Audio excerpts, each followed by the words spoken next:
Auteur, metteur en scène, licencié de lettres de l'Université de Lausanne et diplômé de la Royal Academy of Dramatic Art London, Joël Richard a fondé la compagnie de théâtre professionnelle Rose & Cause en 2005. Viscéralement humaniste et engagé, sa recherche artistique s'intéresse à faire résonner des personnages contemporains complexes et à créer des rôles féminins forts, profonds et autodéterminés.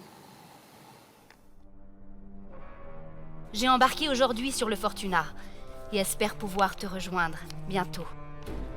La nourriture à bord est délicieuse. Choucroute, patates, maquereau. C'est une bouteille à la mer, avec une lettre à l'intérieur pour quelqu'un qui m'attend. On joue jamais à la bataille navale sur un bateau, c'est interdit, tu piges? Interdit! Les frontières sont faites pour être traversées, les murs escaladés, les limites dépassées. Je sais plus. Plus quoi? Comment c'est le A? Ma première mère m'a laissé un matin sur les trottoirs de la ville. Sûrement que je n'étais pas assez. Pas assez bien, pas assez sage. Du coup, ma mère, elle causait plus beaucoup. Elle a juste lâché dans ma direction. Le parasite, c'est pas celui qu'on croit. Petite, je rêvais de créer de nouveaux mots pour désigner les choses les plus douces de la vie. Parce qu'on oublie souvent qu'elles existent vu qu'on n'a pas pris la peine de leur donner un nom. Lapin? Chut, ferme-la! Ça va attirer le Kraken.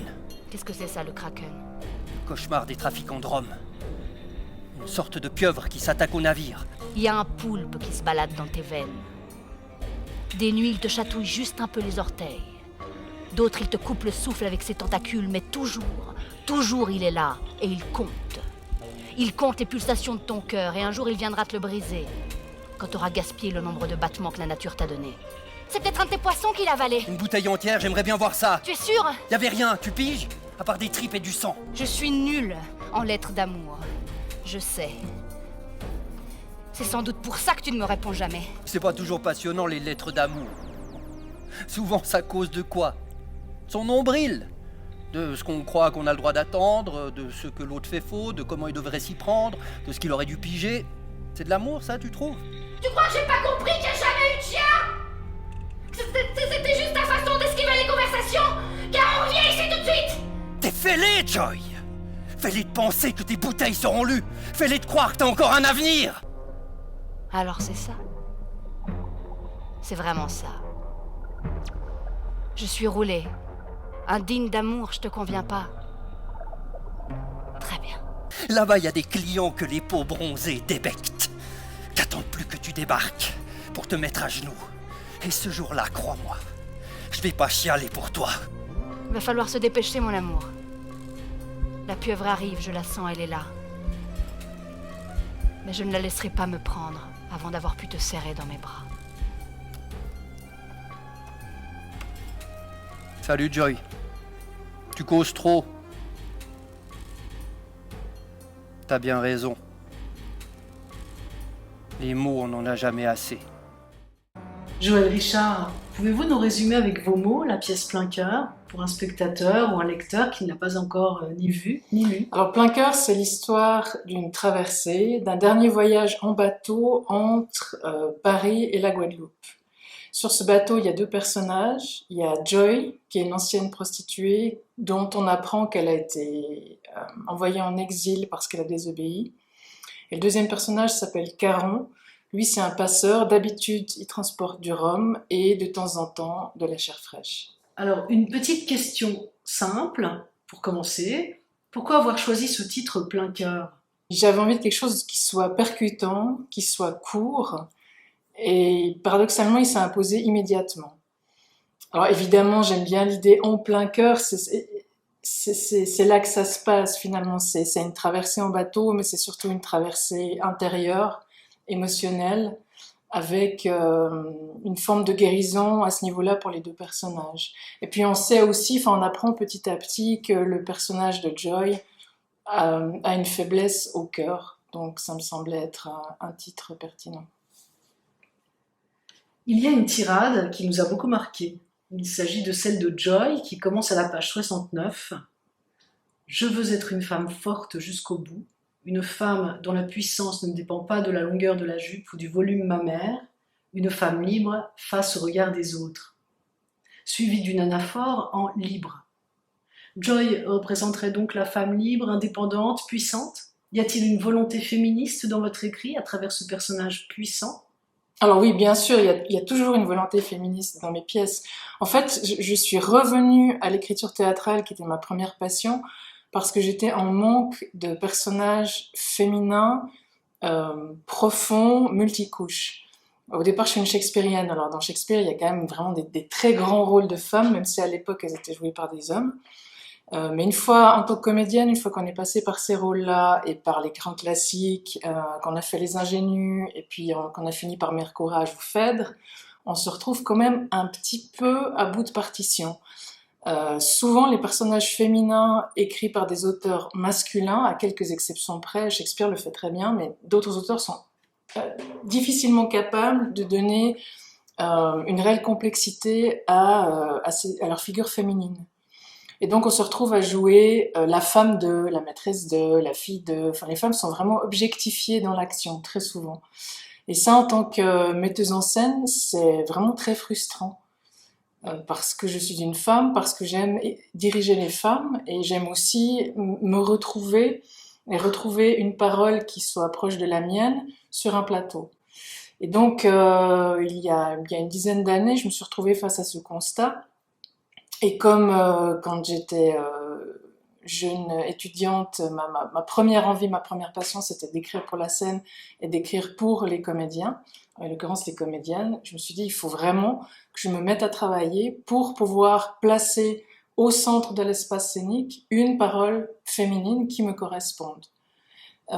Donc évidemment, à partir de là, pour moi, l'écriture devient un acte féministe, puisque ça permet de désinvisibiliser ce que peuvent être les femmes dans toute leur diversité, avec leur part masculine, leur part féminine. Je travaille aussi, d'ailleurs, chez mes personnages masculins, c'est très important pour moi de travailler aussi leur part féminine, qu'on soit pas dans des archétypes, même si c'est plus difficile, je trouve, de se projeter dans un personnage masculin en tant que femme.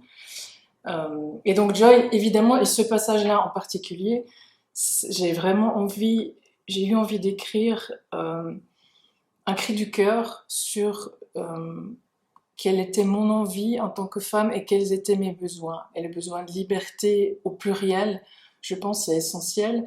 On le voit dans beaucoup de sociétés, encore actuellement, c'est vraiment extrêmement compliqué d'exister en tant que femme, et on le voit encore dans la nôtre. Il y a encore beaucoup de progrès à faire, notamment en matière de visibilité des femmes autrices et metteuses en scène, ou directrices de théâtre d'ailleurs.